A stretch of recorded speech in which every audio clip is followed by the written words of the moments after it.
2 জানুয়ারি শুক্রবার।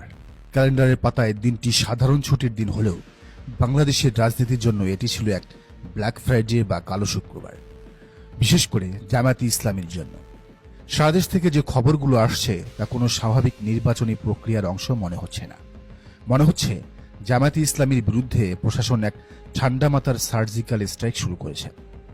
কক্সবাজারের বাগখ্যাত সাবেক এমপি হামিদুর রহমান আজাদের মনোনয়ন বাতিল। গাইবান্ধার সুন্দরগঞ্জের মাছি ও মানুষের নেতা অধ্যাপক মাজেদুর রহমান বাতিল। কুমিল্লার মুরাদনগরের জনপ্রিয় মুখ ইউসুফ সোহেল বাতিল।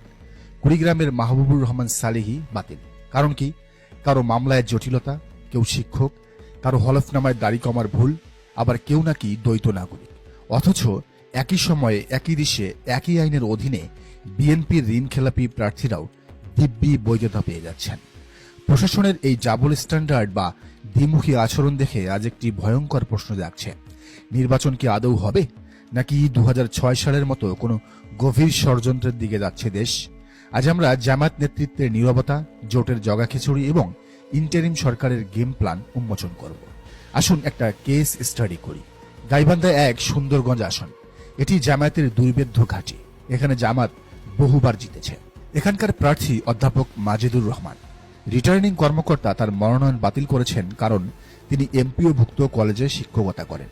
অথচ তিনি তো পদত্যাগ করেই নির্বাচনে এসেছেন বা আসবেন, এটাই নিয়ম। সামান্য অজুহাতে এমন একজন হেভিওয়েট প্রার্থীকে বাদ দেওয়া হলো। কক্সবাজার 2 আসন, মহেশখালী কুতুবদিয়ার মানুষ যাকে এক নামে চেনে, সেই হামিদুর রহমান আজাদের মনোনয়ন প্রথমে স্থগিত এবং পরে বাতিল করা হলো মামলা সংক্রান্ত জটিলতায়। মজার ব্যাপার হলো সেই মামলাটি করেছিল আওয়ামী লীগ সরকার। তৎকালীন সময়ে নিজামী সাইদি মুজাহিদদের বিচার নিয়ে ট্রাইব্যুনালের বিরুদ্ধে অবমাননাকর বক্তব্য রাখাটা নাকি ছিল তার অপরাধ। অথচ এই মামলাগুলোর রাজনৈতিক, যা সবারই জানা। এই হামিদুর রহমান আজাদ এমন একজন মানুষ, এমন জনপ্রিয় মানুষ, যিনি 2008 সালেও এমপি হয়েছিলেন, যে নির্বাচনে জামাত সারা দেশে সিট পেয়েছিল মাত্র 2টি। কুমিল্লা 3 তথা মুরাদনগর, ইউসুফ সোহেলের হলফনামায় তথ্য অপূর্ণ থাকার অভিযোগ। এই ইউসুফ সোহেল ছিলেন মুরাদনগরের সাবেক উপজেলা ভাইস চেয়ারম্যান। তিনিও এখানে ভাইটাল প্রার্থী এবং জেতার মতো সক্ষমতা তার আছে। কুড়িগ্রাম 3-এ সালেহির বিরুদ্ধে দ্বৈত নাগরিকত্বের অভিযোগ। এখন মুদ্রার উল্টো পিঠটা দেখুন। কুমিল্লা 4 আসনে বিএনপির প্রার্থী মঞ্জুরুল আহসান মুন্সির বিরুদ্ধে গুরুতর ঋণ খেলাপির অভিযোগ ছিল। ব্যাংক রিপোর্ট খারাপ থাকার পরও তার মনোনয়ন কি বাতিল হয়েছে? হ্যাঁ, হয়েছিল, কিন্তু মাত্র 10 মিনিটের ব্যবধানে তা টিকে গেছে। সেটিকে বৈধ ঘোষণা করেছেন রিটার্নিং কর্মকর্তা। বিষয়টি নিয়ে অভিযোগ তুলেছেন সেখানকার প্রার্থী এনসিপির হাসনাত আব্দুল্লাহ। হাসনাত আব্দুল্লাহ বলেন, নির্বাচনে প্রশাসন কতটা নিরপেক্ষ থাকবে তা নিয়ে শঙ্কা রয়েছে। প্রশাসন বিএনপির দিকে ঝুঁকে যাচ্ছে। পর্যাপ্ত যুক্তি ও তথ্য থাকার পরও আমাদের একজন প্রার্থী মানে মঞ্জুরুল আহসান মুন্সির প্রার্থিতা বহাল রাখা হয়েছে। তিনি বিভিন্ন সময় বিভিন্ন প্রতিষ্ঠান থেকে ঋণ নিয়েও শোধ করেননি। তিনি এই তথ্যটি গোপন করেছেন এবং হাইকোর্টের আদেশও গোপন করেছেন। এটি ব্যক্তিগত তথ্য গোপনের পর্যায়ে পড়ে।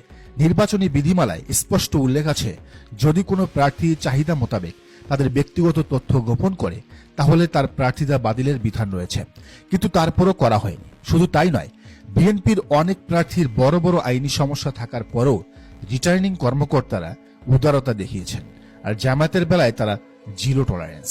মিডিয়াতেও দেখুন কি গেম চলছে। জামাতের প্রার্থী বাতিল হওয়া মানেই ব্রেকিং নিউজ, হাইলাইট, আর অন্য দলের অপরাধগুলো ধামাচাপা পড়ে যাচ্ছে। এখান থেকে মেসেজ ক্লিয়ার, প্রশাসন নির্বাচনের দিনেও একই বায়াসড আচরণ করবে। তারা একটি পক্ষের হয়ে কাজ করবে। সবচেয়ে বড় ট্র্যাজেডি প্রশাসন নয়, সবচেয়ে বড় ট্র্যাজেডি হলো জামাতের কেন্দ্রীয় নেতৃবৃন্দের প্রতিক্রিয়া। মাঠ যখন জ্বলছে, প্রার্থীরা যখন রিটার্নিং অফিসারের দুয়ারে দুয়ারে ঘুরছেন, তখন কেন্দ্রীয় নেতারা কি করছেন? ওনারা এসি রুমে বসে ইনডোর প্রোগ্রাম করছেন, টিভিতে তাত্ত্বিক ইন্টারভিউ দিচ্ছেন, বিন্দাস ঘুরে বেড়াচ্ছেন। তাদের বডি ল্যাঙ্গুয়েজ দেখে মনে হচ্ছে না যে দেশে কোনো ক্রাইসিস চলছে। জামাত আমির একা কি সবকিছু করতে পারবেন? তার সাধ্যে কি এত কিছু কুলাবে? তাহলে কেন্দ্রীয় নেতৃবৃন্দ যারা নির্বাচন পরিচালনা কমিটির দায়িত্বে আছেন, তারা কি করছেন? প্রশাসনের এই নগ্ন পক্ষপাতিত্বের বিরুদ্ধে কোনো প্রেস ব্রিফিং নেই, নির্বাচন কমিশনের সামনে কোনো অবস্থান নেই, কোনো আলটিমেটাম নেই। নেতারা হয়তো ভাবছেন আপিলে সব ঠিক হয়ে যাবে, কিন্তু যে ডিসি আজ আপনাকে রিজেক্ট করলো, সেই ডিসির বস মানে সচিবরা কি আপিলে আপনাকে ফুলের মালা দেবে? সারা দেশে দাঁড়িপাল্লার পক্ষে যে গণজোয়ার তৈরি হয়েছিল, নেতারা কি আদৌ সেটাকে কাজে লাগাতে চান, নাকি ভদ্রলোকের রাজনীতি করতে গিয়ে মাঠের কর্মীদের রক্তক্ষরণ তারা দেখতে পাচ্ছেন না?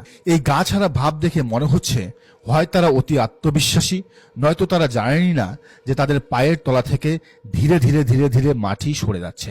এবার আসি জোটের নাটকে। নির্বাচনের ঠিক আগ মুহূর্তে জামাত হুট করে এনসিপি আর এবি পার্টিকে তাদের জোটে সাথে নিল। ভালো কথা, কিন্তু এর ইম্প্যাক্ট কি, এর প্রভাব কি? জামাতের কর্মীরা গত 1.5 বছর, এমনকি গত 12 মাস রাত দিন খেটে যে আসনগুলো গুছিয়ে এনেছিল, গত 17 বছর